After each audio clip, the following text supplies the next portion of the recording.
event, England versus Wales. Now, guys, if I can quote correctly, before the game, Rohan said nothing less than a 20-point deficit. Kieran, you said it's a fortress of mid. You called the Principality a fortress of mid. I think you said it's a disgrace, the players that Wales are bringing through and calling that a national team. It was it's comedy to see you guys humbled here and the looks on your faces. What's your response? I I just, mean, I just want to get my I want to get my rant out of the way and done with. Look, I said it again. I hope you're waking up with sore heads today, Wells, and enjoy your night out in Cardiff. I said it again, right? I just think don't get gassed over beating an audition for a World Cup with England players that are so disconnected, so disjointed in their attack, defense, everything. Okay, don't get gassed over a poor little win. Okay, it was more England being bad, less than Wales being good. I mean, that is true to a degree, and I know I said anything less than a 20-point deficit, I'll be disappointed, and I'm way more than disappointed from what I saw. 16 handling errors from professional rugby players. When you actually think about that, how many of those Now it's handling the errors? roof. It's, it's the roof. I told you the roof played a massive factor.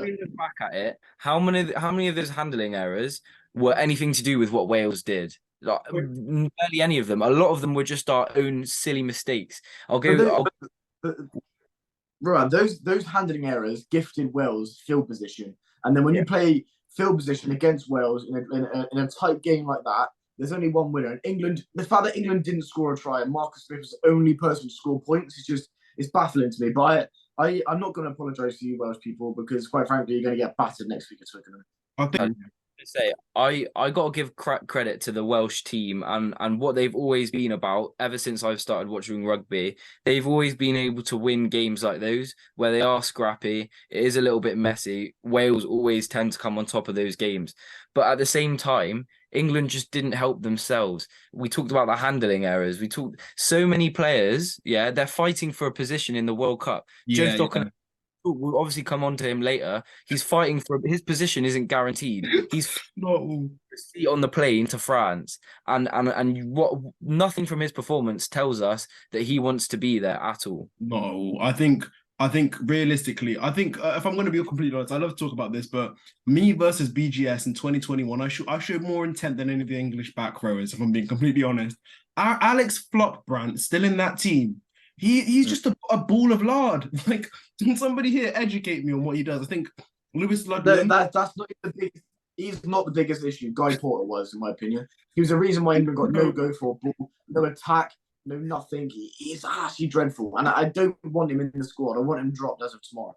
Are you going to give some praise to the Welsh 10, the one that you and Moran didn't know before the game? What was your thoughts on him? I'll tell you what I said before the game. I said I've never heard of that 10.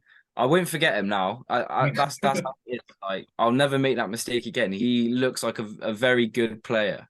That's So how we I done initially thought. Kieran, what do you mean? He tore up England, kicked well. England, the team that got battered by France and like finished fifth in the Six Nations. It's not credible, guys. Let's be honest. He did one Johnny, crossfield. Listen, name me one other thing apart from that crossfield that he did.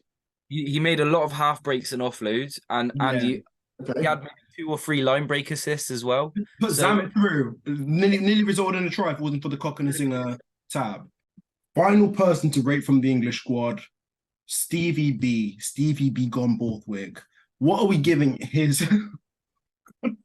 What are we giving his? What are Steve, we giving his manager rating out of 10 for what are we giving him his manager rating out of 10 for the way England played yesterday?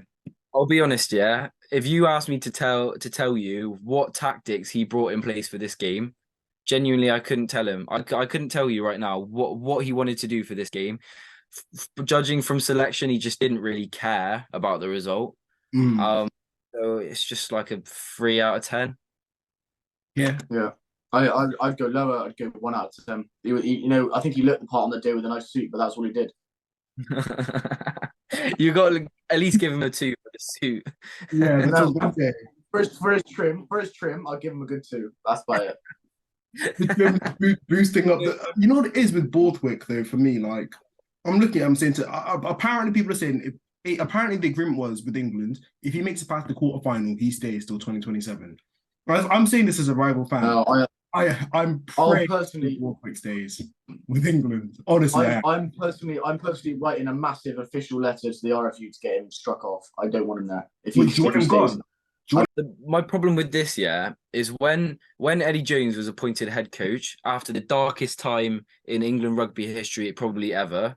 You know, I think everyone was excited about it. You know, the guy who's just come in and beat South Africa with Japan, he can achieve a lot with this England team. But when I saw Borthwick's come in for England, I was just like, okay, whatever. Like there was no excitement there at all. And that's Mhm. basically summed it up so far. I feel like there's no excitement to watch this England team play. There's no excitement to see Borthwick talk in the press conference after the game. So, I mean, I'm no, just he's so monotone. He's so monotone, isn't he? He's just like 11 days, guys. We've got 11 days to win. Like, he's just boring. I Um, just didn't understand the reasoning. And do you know what the worst part is? I just want, He is the exact same coach. He worked, his only international experience was him working under Eddie Jones. So we fire Eddie Jones and bring in someone that worked under Eddie Jones. So his only experience of international rugby was Eddie Jones. It doesn't make sense. it's So we great. basically got the same coach, but a worse version of him. Make it make sense.